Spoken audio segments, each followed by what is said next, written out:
أعوذ بالله من الشيطان الرجيم. بسم الله الرحمن الرحيم. ألم تر كيف فعل ربك بأصحاب الفيل؟ ألم يجعل كيدهم في تضليل وأرسل عليهم طيرا أبابيل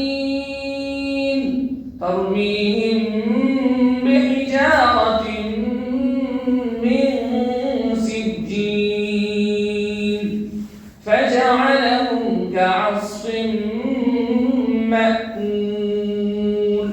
صدق الله العظيم.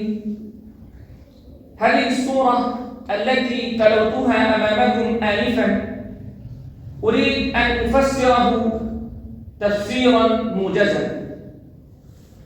قال عبد المطلب جد محمد صلى الله عليه وسلم: يا رب لا أرجو لهم سواك، يا رب فامنع منهم حماك، إن عدو البيت من عاداك، إنهم لا يقهروا قواك. ذكره محمد بن الأمين بن المختار في كتابه أضواء البيان. وقال نفيل بن حبيب حينما رأى ما أنزل الله تعالى بأصحاب الفيل من نقمته: أين المفر والإله الطالب؟ أين المفر والإله الطالب؟ والأشرم المغلوب ليس الغريب. هذه السورة التي تلوتها أمامكم مقصورة على بيان قصة أصحاب الفيل الذين اعتمدوا على قوتهم ومالهم وقدرتهم على البطش بجيش جراد لا يقهر، ثم أمر الله تعالى بالعذاب.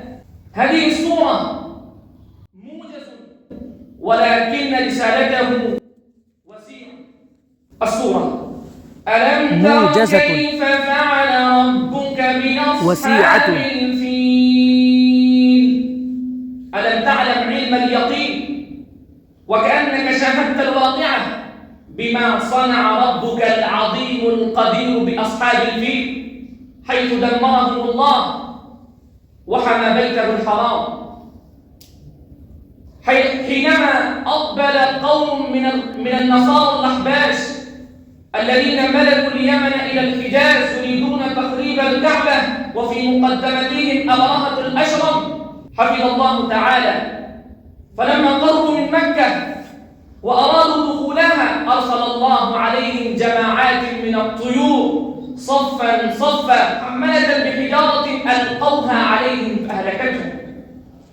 ألم يجعل كيدهم في تضليل، أي أفسد خطتهم ومؤامرتهم، أي جعل ربك العظيم القدير مكرهم وتدبيرهم وسعيهم في تخريب الكعبة واستباحة أهلها في تضليل عما قصدوا إليه، وفي ضياع وإبطال حتى لم يصلوا إلى البيت ولا إلى ما أرادوا بكيدهم، بل هلكوا جميعا. إذا علم قومك هذا الأمر فليخافوا أن يعاقبهم الله بعقوبة مماثلة، حينما ما داموا يصرون على الكفر بالله وبرسوله وبكتابه الكريم، وما داموا يصدون الناس عن سبيل الإيمان الحق بالله عز وجل.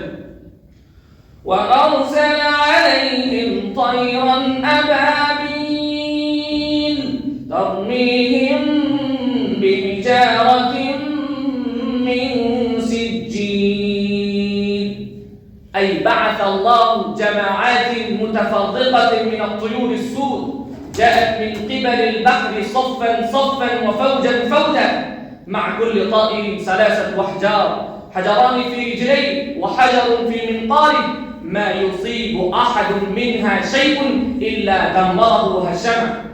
هذه الحجارة الصغيرة من طين متحجر فوق الحمصة وفوق العدسة، ما يصيب أحد منها شيء إلا خرج به الجدري والحصبة، كما ذكره الدكتور الأستاذ وهبة الزهيري في كتابه التفسير المنير. فجعلهم كعصف مأكول.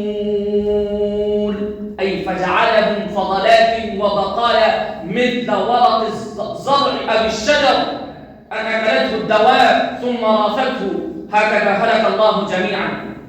هذه السورة التي تلوتها أمامكم أرشد إلى ما يأتي. الأول، دلت القصة على وحدانية الله وقدرته وعظمته وعلى شرف محمد صلى الله عليه وسلم. والثاني، دلت القصة على تكريم الله للكعبة وعلى إنعامه على قريش بدفع العدو عنهم، فيجب عليهم المبادرة بالإيمان وبرسالة محمد صلى الله عليه وسلم. أكتفي بهذه الكلمات وآخر دعوانا الحمد لله رب العالمين.